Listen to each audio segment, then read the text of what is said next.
Bonjour et bienvenue sur Nuage Magique pour un nouvel épisode du pot pourri du lundi en modèle 3. A tout de suite.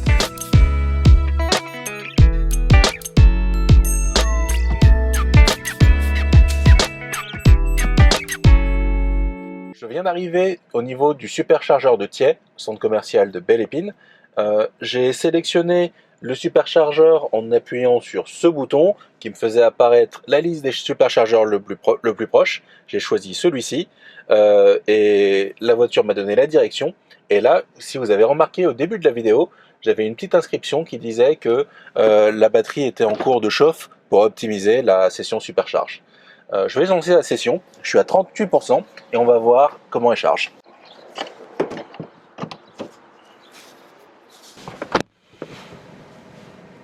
Donc je pense que ça va pas faire comme le superchargeur d'Auxerre, je pense que ça va bien fonctionner du premier coup.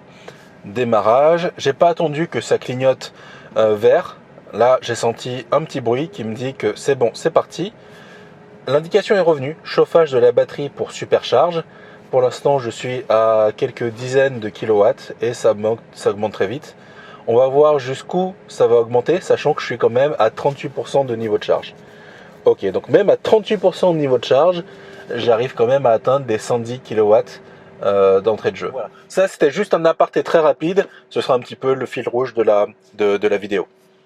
Donc pour essayer d'optimiser la vidéo, je me suis mis de nouveau un petit récap de tout ce dont je veux vous parler pendant ce pot pourri. Déjà, j'ai été absent la semaine dernière. Les 2 dernières semaines, j'ai eu des déplacements à l'étranger. Ça m'a pris pas mal de temps. À la maison aussi, pas mal de choses à faire. Donc c'est pour ça que j'ai ralenti un petit peu le rythme au niveau des vidéos. Et je pense que ça arrivera de temps en temps comme ça. Il y a des moments où, des semaines, des week-ends où je posterai pas du tout de vidéos, d'autres moments où j'en posterai un peu plus. Faudra s'y habituer.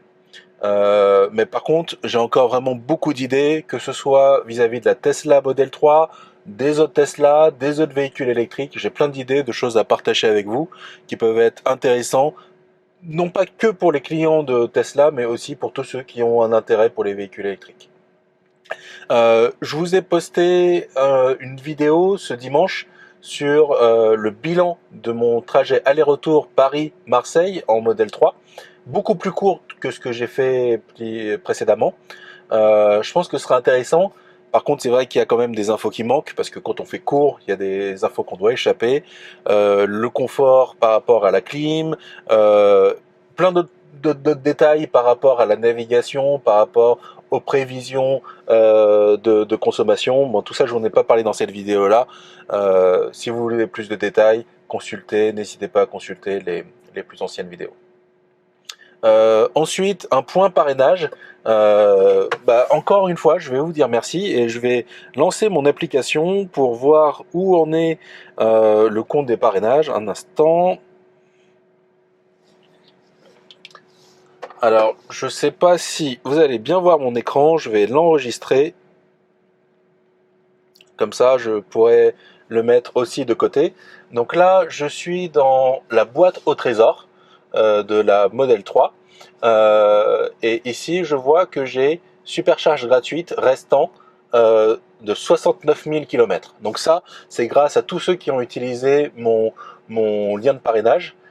Et si jamais je vais dans parrainage, je vois que la liste de tous ceux qui l'ont utilisé et qui ont été livrés est faite de 10 personnes, donc de Yannick, de Olivier, de Sylvain, de Alan, de Laurent, de David, de Tripol, de Mathieu, de Antonin, de Michel, et qu'il y a 3 autres personnes qui ont passé commande mais qui a priori n'ont pas encore été livrées, Brice, Olivier et Xiong. Donc merci à tous, c'est super sympa de votre part, grâce à vous j'ai 69 000 km de supercharge. Sachant que ça, j'ai pas encore commencé à les utiliser parce que j'ai aussi 6 mois de supercharge gratuite, kilométrage illimité. C'était le système de parrainage qui était en action quand j'ai passé la commande. Voilà.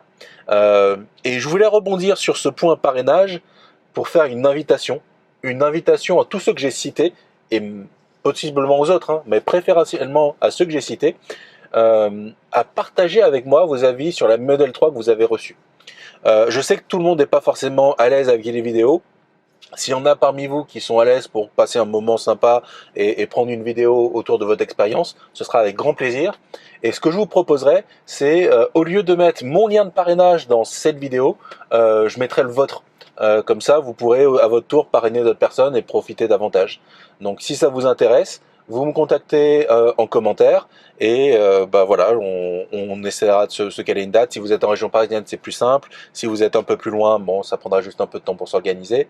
Mais ça me ferait très plaisir de vous rencontrer, partager vos avis, les donner à tout le monde. Et ça peut être aussi des personnes qui ont des modèles S et X et qui ont eu un aperçu de la modèle 3 et qui en connaissent les différences et qui aimeraient en discuter avec moi. Donc pareil, je partagerai leur lien de parrainage avec grand plaisir. Donc voilà.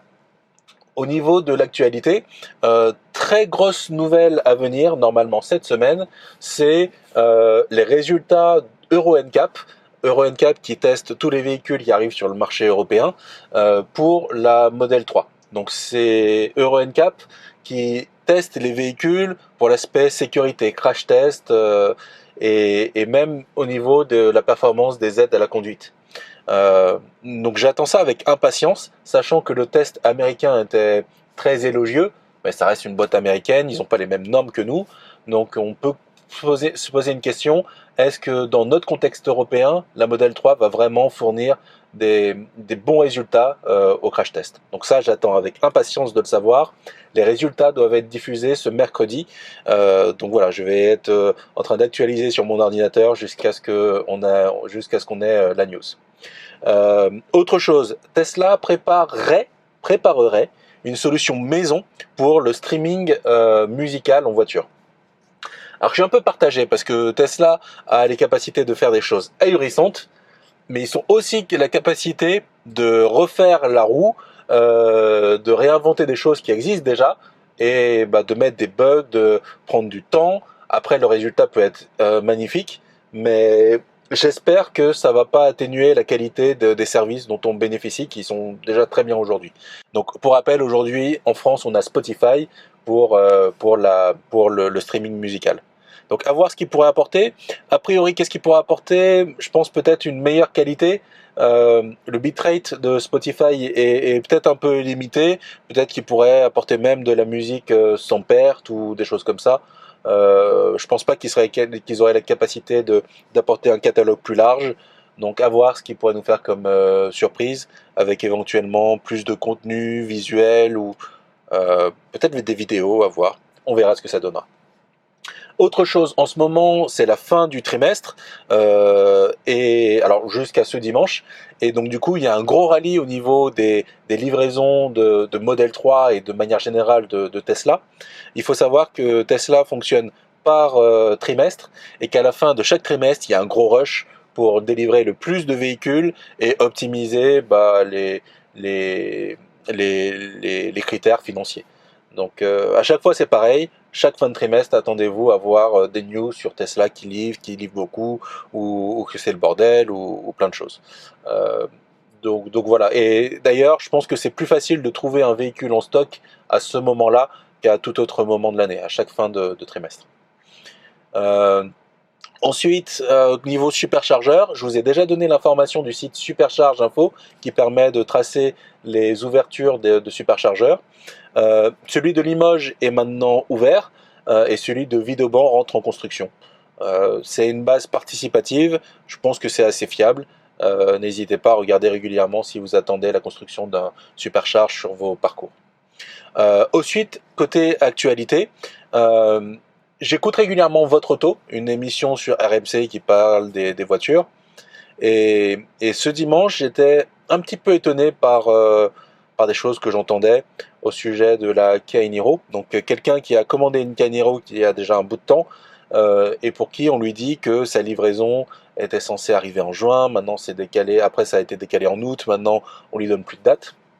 Et ce que le journaliste disait, c'est que c'était peut-être dû au fait que il y a un schéma entre le moment où on passe la commande, le moment où le véhicule rentre dans les lignes de fabrication, le fait que le véhicule soit produit en Corée, donc c'est assez loin pour venir en bateau et que c'était sûrement lié à ça. je pense que c'est peut-être pas que ça.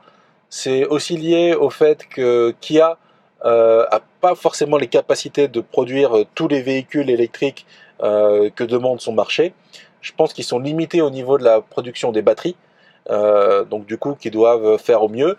Ils l'ont dit dès le début, hein, Kia France l'a dit, ils avaient réussi à se débrouiller pour avoir un nombre assez intéressant de véhicules à vendre dans l'année, mais ils avaient dit que c'était pas facile. Et que chaque pays devait batailler pour avoir un nombre de véhicules à vendre. Donc quand on réfléchit à ça, on se dit mais qu'est-ce qu'il y a, qu'est-ce qui cloche? Si c'est juste améliorer des chaînes de fabrication, le groupe Kia, Hyundai, ça fait longtemps qu'ils sont dans le secteur. S'ils ont de la demande, ils feront ce qu'il faut pour augmenter les capacités de production et délivrer, et puis voilà.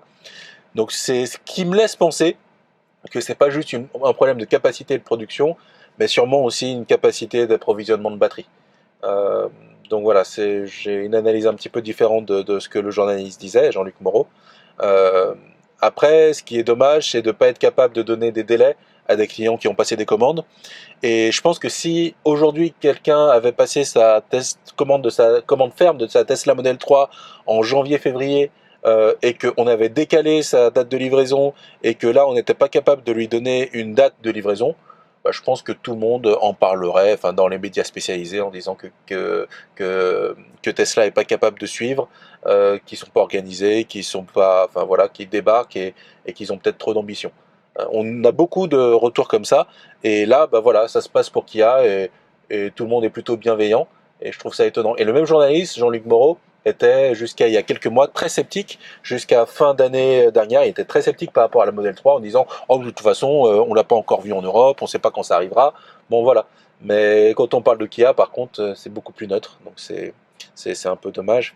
Et l'autre point que je voulais pointer, c'est le fait que l'auditeur en question a basculé totalement à l'électrique, et c'est génial, en achetant une Nissan Leaf, la nouvelle version à 60 kWh, et une Kia e-Niro.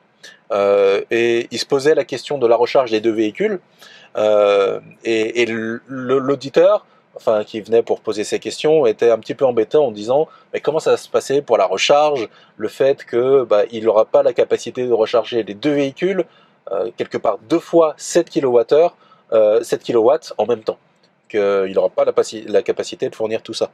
Il avait l'air d'être un peu embêté pour ça. Et Jean-Luc Moreau lui a dit ah mais il y a des solutions pour ça, il y a des batteries qu'on va pouvoir utiliser pour faire un tampon de puissance en local.